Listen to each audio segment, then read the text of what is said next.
Alors, on va passer à la communication suivante. Intérêt de la gamme Vivinex dans la chirurgie de la cataracte du myope fort. Florent Aptel, merci.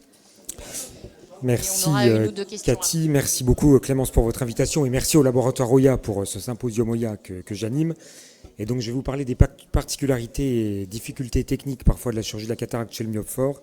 Et je vous parlerai des avantages ou des intérêts de l'implant Vivinex, donc des laboratoires Oya, dans cette situation. Alors un petit mot d'épidémiologie. La chirurgie de la cataracte chez le myope fort, c'est une situation qu'on voit régulièrement. On le verra, vous le savez, de plus en plus dans le futur. Donc voilà la raison épidémiologique. On sait que dans les pays asiatiques, depuis 30 à 40 ans, on a une nette augmentation de la prévalence de la myopie, vous le voyez. Et si vous regardez en haut à gauche, on voit effectivement maintenant chez les caucasiens occidentaux en Europe, on a la même augmentation, alors différée de 20 ou 30 ans. Mais voilà, on voit la même cinétique ou la même augmentation. Et vous allez voir sur les études suivantes, pendant longtemps, sur les études réalisées en Asie, on avait 20 à 40% de la population qui était myope. Et vous voyez maintenant, dans les jeunes générations, on a 80, 90, même 100% dans certaines études, en Corée du Sud, au Japon, en Chine, de myopes. Alors ce qu'on voit ici, ça préfigure très probablement ce qu'on verra en Europe ou en France dans les années à venir. Donc voilà, on opère des myopes forts de la cataracte, on en opérera beaucoup, beaucoup plus dans 10 ans, 15 ans, 20 ans. Et également, pour dire un mot d'épidémiologie encore, on a une augmentation de la prévalence de la myopie, mais encore plus de la myopie forte, donc longueur axiale à plus de 26 ou équivalent sphérique en dessous de -6. Donc voilà, encore plus d'augmentation des myopes forts ou très forts que globalement de la prévalence de la myopie.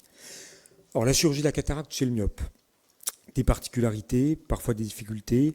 Je vous liste les particularités. L'examen préopératoire, l'interrogatoire important. Demandez au patient s'il a été vitrectomisé. Souvent, le cristallin recule plus quand on opère quand il a été vitrectomisé. Ça peut compliquer la chirurgie. Demandez s'il a eu du laser pour des problèmes de rétine. Et enfin, s'il a une chirurgie réfractive, notamment coréenne, pour la biométrie. Le segment antérieur, recherchez une fragilité zonulaire. Il y en a dans 1,5% des cas dans les études. Donc, c'est des chirurgies plus compliquées qu'on peut parfois faire sous-âgé ou avec des anneaux, avec des dispositifs dédiés. Examen du fond d'œil, très important. On le reverra, la chirurgie de la cataracte chez le myope fort augmente nettement le risque de décollement de rétine. Donc examen soigneux de la périphérie rétinienne et traitement s'il y a des lésions. Biométrie, retrait des lentilles, topo, kératométrie systématique, au moins si une chirurgie réfractive. Échographie ou biométrie en mode B si on a des mesures discordantes, fluctuantes ou s'il y a un conus myopique. Il y a des formules adaptées que vous connaissez. Et voilà, pour éviter un shift hypermétropique, on a souvent tendance à myopiser ou choisir un implant qui myopise un petit peu ses patients. Alors la chirurgie elle-même peut présenter des difficultés ou des complications, notamment souvent chez les myopes forts ou très forts, quand on met l'irrigation, quand on augmente la pression du segment antérieur, on a un recul du cristallin qui est important, ça gêne le déroulement de la chirurgie, c'est douloureux pour le patient, et quand ça se reproduit, au bout d'un moment, la pupille n'est plus dilatée, elle se resserre, ça peut gêner la suite de la chirurgie. Alors vous voyez, je vous montre une vidéo, l'explication, c'est que le sérum qu'on infuse est trappé en chambre antérieure, il ne passe pas en chambre postérieure, et vous voyez, si on passe un petit crochet ou une spatule sous l'iris, on lève ce sort de blocage pupillaire inverse, et voilà, on retrouve un diamètre pupillaire normal. C'est douloureux, c'est plus fréquent pour les yeux vitrectomisés, et voilà, au bout d'un moment, ça entraîne un resserrement de la pupille. Les études montrent également qu'il y a plus de complications de la chirurgie de la cataracte chez les myopes forts, plus de ruptures capsulaires postérieures, plus de traits de refend de la capsule antérieure ou plus de déhiscence zonulaire, nettement plus que chez les non-myopes. Donc d'où l'intérêt d'être prudent et voilà, de faire les étapes correctement et systématiquement. Alors comment limiter le risque de complications? Pour l'anesthésie, et notamment éviter les douleurs en cas de rétropulsion du cristallin anesthésiant en plus de l'anesthésie topique intraoculaire ou sous-ténonien. Pour éviter un trait de refend du capsulorhexis, un visqueux dispersif et en quantité suffisante, la chambre antérieure des myopes est plus grande que la chambre antérieure des non-myopes. Pour éviter une rétropulsion de cristallin qui est douloureuse, éviter d'irriguer avec une pression trop importante, donc on peut diminuer la hauteur de la bouteille. Éviter d'arrêter, d'arrêter l'infusion. Donc par exemple, on met une irrigation continue, on rentre et on ne va pas ressortir, on ne va pas arrêter l'irrigation. Si on bloque vraiment avec une dilatation complète et des douleurs, on peut passer un crochet, on peut passer une spatule comme je vous l'ai montré sur la vidéo pour lever le blocage pupillaire inverse et rétablir une anatomie du segment antérieur normal. Et voilà, si malgré ça, ça se répète, c'est douloureux et si la pupille se resserre, on a des produits ou des anneaux ou des dispositifs pour maintenir une dilatation pupillaire et pour pouvoir terminer la chirurgie convenablement. Or, particularité du temps post-opératoire, surveiller la rétine. Je vais vous montrer les études. La chirurgie de la cataracte chez les myopes forts augmente nettement le risque de décollement de rétine. C'est d'autant plus vrai que le sujet est jeune, c'est d'autant plus vrai qu'il est myope fort et que la longueur axiale est importante.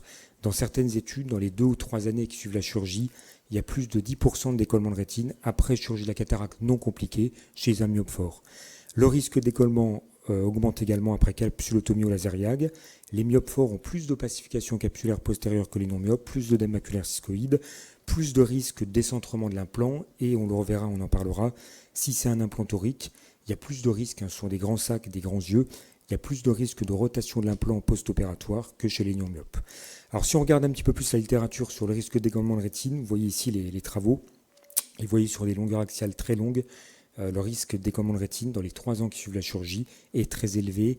Et a priori, c'est d'autant plus vrai qu'il n'y a pas eu de DPV préopératoire et probablement la chirurgie induit le DPV, des tractions, et donc parfois des déchirures, des licences et un décollement de rétine secondaire. Alors, on va parler de l'implant.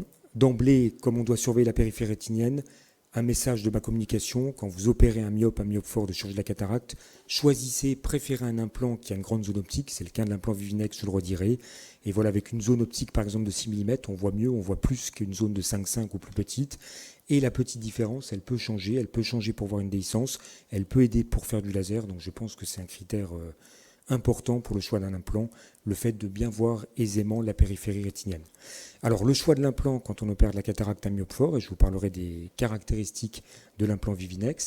Donc pour pouvoir surveiller la périphérie rétinienne, on l'a dit, donc un implant avec une zone optique de grande taille, il y a plus d'opacification capsulaire postérieure et on sait que le fait de faire un laser YAG augmente le risque de décollement de rétine.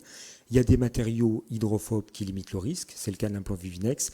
Il y a des géométries d'optique, notamment les optiques à bord carré, probablement font obstacle à la migration des cellules épithéliales cristalliniennes. Donc il y a des géométries d'optique qui limitent le risque. Là encore, c'est la géométrie, on le reverra, de l'optique de l'implant Vivinex.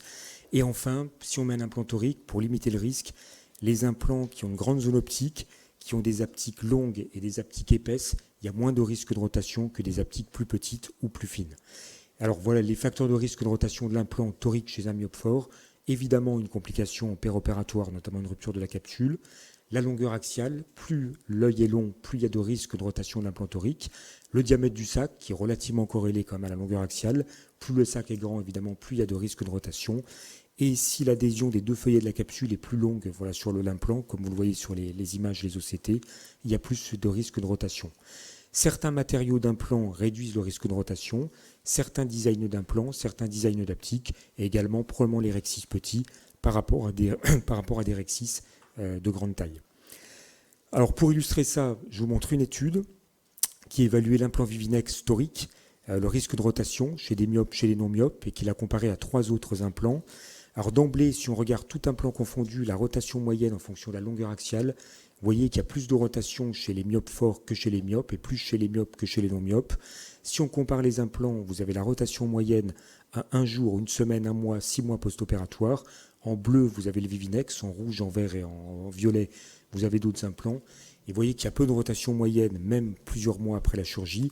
Et si on regarde pas la moyenne, mais la dispersion, vous voyez qu'avec l'implant Vivinex, il y a peu de cas de rotation importante, ce qui est intéressant parce qu'évidemment, c'est ces cas qui posent des problèmes réfractifs, une déception du patient, qui font prescrire des lunettes, ou reprendre ou changer d'implant, ou faire une chirurgie cornéenne en plus. Donc voilà, peu de rotation et surtout peu de cas de rotation extrême avec l'implant Vivinex, même chez les myopes forts.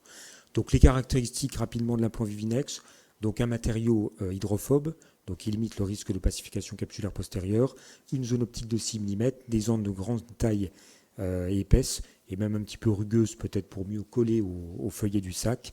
Et également sur le bord de l'optique, il y a une sorte de traitement pour éviter des hystovautopsies ou des halos, des visualisations d'arcs de cercle que les patients ont parfois et que les myopes peut-être ont un petit peu plus que les non-myopes. Donc les anses et les aptiques qui sont grandes et de grande taille, le bord de l'optique qui est carré pour limiter le risque de pacification capsulaire postérieure, et voilà le traitement que vous voyez tout en bas au milieu, le traitement du bord de l'optique pour limiter les phénomènes de dysphotopsie. Il est disponible dans une large gamme de puissances, donc utilisable chez les myopes et les non-myopes. Juste pour terminer, quelques vidéos de l'insertion. Vous êtes sans doute nombreux à l'utiliser. L'injecteur est très petit, ce qui est pratique. Il rentre complètement dans l'incision. On n'a pas besoin de forcer l'incision. Ce n'est pas une injection en berge. Ce n'est pas douloureux pour le patient. Et de ce fait, les injections très souvent sont étanches. Et je vous montre également 2 vidéos de mon collègue, le Dr Luc Pinsard, qui est chirurgien vitréo-rétinien également, et qui notait le fait que pour des chirurgies combinées cataracte et membrane ou cataracte tromaculaire ou rétine, c'est très commode parce qu'on fait une incision cornéenne petite, on ne la travaille pas, il n'y a pas de suture, c'est étanche pendant le reste de la chirurgie. Et évidemment, quand on fait une vitrectomie juste après la chirurgie de la cataracte, il est très commode d'avoir une incision qui est petite et qui est complètement étanche sans être suturée, comme vous le voyez ici sur la vidéo. Merci. Merci beaucoup, Florent. C'est vrai qu'on a des plateformes d'implants maintenant, des optiques qui sont adaptables à chaque patient, mais il faut penser aussi au design, aux matériaux pour aussi adapter à chaque patient. Oui. Oui. On n'a pas trop le temps. Non, mais on va rattraper avec les cas Je veux cliniques. juste revenir sur ce que tu disais sur les rotations d'implants. Nous, on a travaillé avec Paul Dupère pendant 10 ans sur les rotations, parce que j'en avais assez d'avoir des AT-Torbi à l'époque, je faisais beaucoup qui tournaient. La réalité, c'est, il faut avoir, tu as vu le Vinex, il a les rough haptiques, donc il a des haptiques qui sont texturés. Là, et tu as montré une diapo avec le Technis qui n'était pas très bon, parce que c'est la première version. Maintenant, l'Alliance, donc le Technis 2, il a les anses dépolies.